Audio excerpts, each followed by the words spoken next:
Welcome, Dr. James Beckett, Sports Card Insight. Thanks, sponsors. Topps Panini, Upper Deck, Heritage Auctions, Huggins & Scott Auctions, Mike Stadium Sports Cards, ComC.com, and Beckett Media, Beckett Grading, Beckett Authentication. The second part of my conversation with Mike Obert and Alice Oswiecinski. Mike is my friend and former colleague who was more of a sports fan than a collector, although he's certainly encouraging his sons to collect. And Alex, who is a very serious collector with a very sharp focus and has accumulated some fabulous stuff. We were together for probably an hour and a half, having lunch and just visiting and show and tell stuff. Then I broke it up into some bite-sized chunks to keep it under 15 minutes. Thanks, Alex, for sharing your passion and your hobby focus, and Mike for bringing Alex over. Now have a new friend, and Mike is doing great in his own business. Enjoyable lunch, enjoyable conversation, and here it is, second part. I have an 11-year-old now. His name is Rook. My oldest son's name is Cy. Yeah, I remember. So Rook is getting into sports cards. He'll go into our sports card shop, and he's got no plan. He walks in and he's, I like that card, I like that card. I'm like, look, your name's Rook, rookie. Let's go after rookie cards. That's your plan. Like, you need to go find rookie of the year cards. And Cy was the same thing. Let's go find Cy Young winners and get those cards just to give them a plan. Otherwise, he's just walking around going, just like you said, that guy scored 2 touchdowns. I want his card today. And then that guy will never do anything again. More young people do it their way than your way, Mike. People like to be free form, I think. As they get older, they consolidate. It sounds like your goal is not to have a huge collection, it's to have a meaningful collection. And your sons will probably do that. When I was a kid, it was all Nolan Ryan and Cecil Fielder cards. It was like, if he hit a home run, the value of my cards just went up a little. I was making those connections. Talking about you kicking yourself upstairs. Yeah. Because I think that's where I'm at, too. It's supposed to feel good, Mike. Am I having fun? Am I not having fun? What do I want to do? Like, for you, when you sold Beckett, was there like a light switch? Or, you know what? It's time. Or... So, not exactly, but I mean, it's a process, I think. I'm pretty deliberate. But it was time. And there's a sense of loss. But it's also maybe the sense that when you have a newborn baby, you just delight in the baby. You delight when they're 2 and 3 and 4 and 5 and 6 and 7 and 8. And you don't stop delighting when they hit 18. And they go off to college. Or at 22, they go get a job, whatever. And so you don't love them less. It's just a different season of life. And so I just felt like that my baby needed to get married to somebody else. I don't know. I'm not sure what the analogy is. But I need to release and not hold it too tight. Yeah, let them go grow and do the stuff that they want to do. And there have been some real positives with new ownerships, but not everything. I think it's challenging. I struggle with, like, how far can I take this? Have I taken it as far as I can take it? And if somebody came in that had more of a background or skill set into the stuff that I do, could they 10x it because they know what to do, or I'm just still trying to figure it out? Did you have a number 2 person ever where you were able to dabble with a potential CEO taking your spot while still having control? I don't think that's my personality. I had a lot of really great people that I had a lot of confidence in, but I still enjoyed being the boss.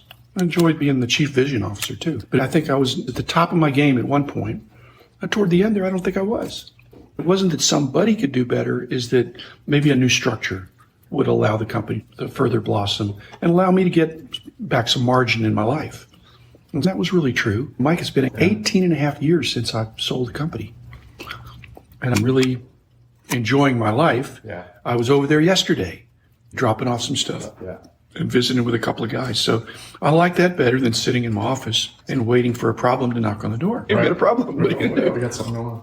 But Jim, you fostered that entrepreneurial spirit within the company. If you were trying to start a new business or do something, Jim was always there to say, hey, I love starting things. I'll help you. I'll do whatever. So it was pretty cool. I was going to ask you, Mike, because you were, I don't know if you were executive vice president of sales or something when I was there. Yeah. But at some point you became, I think, the general manager or the publisher or something, because at some point you were further promoted with the different ownership, which I fully approved. But what I think most people don't realize is that there's a difference between the author and the editor and the publisher and the sales or marketing, the CEO, what does that mean? The chief executive officer, the chief marketing officer, the controller, all those things. My sense is that you now are all those things with your business. And most people don't even know there's a difference. You're just the boss. But really, all those functions have to get done. And I'm talking about print publishing, especially. Yeah. But you got to get the ink on the paper. Right.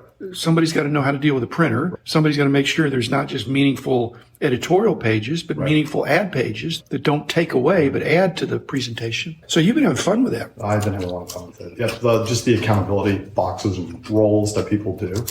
But as far as the content, you can ask the people that I work with, like, just words on paper, let's go, we got to get it out. They have to have good content, otherwise people aren't going to be able to pick it up. But yeah, the whole business behind publishing and running a publishing company, it's fascinating. There's just lots of moving parts to it. And it's still a good business, but it's a volume business. Whether it's volume of readers or volume of ads, there's some numbers there you can't ignore. And we really caught a great run there for many years. Yeah. In our outsourcing company, we focus on publishing companies, and we've created this publishing virtual assistant that has skills in 10 to 12 different functions of publishing. And then as a publisher, you can come in and say, I really need help with collections and receivables and getting invoices out, which is a complete different skill set than somebody like you were talking about, the content and generating that content. But you're not AIing this, you're offshoring it. We're offshoring it, correct. Yeah, everything's out of the Philippines.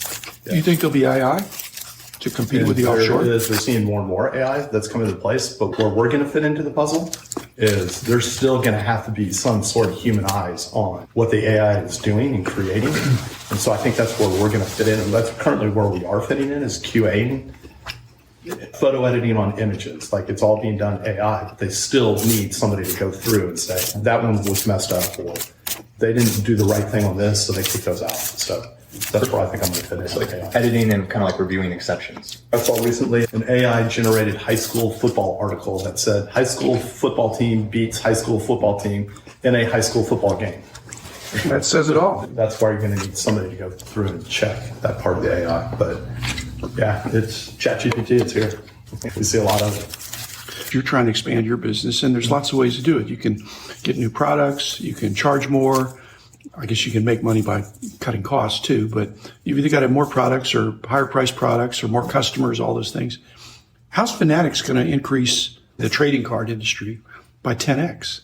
Is that a stretch goal? Every entrepreneur in your guys' group and all that would love to 10x their business without going broke trying to get there, because sometimes it takes. Yeah.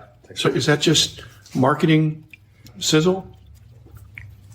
10x seems like a lot, but I guess the thing is just intercepting existing attention.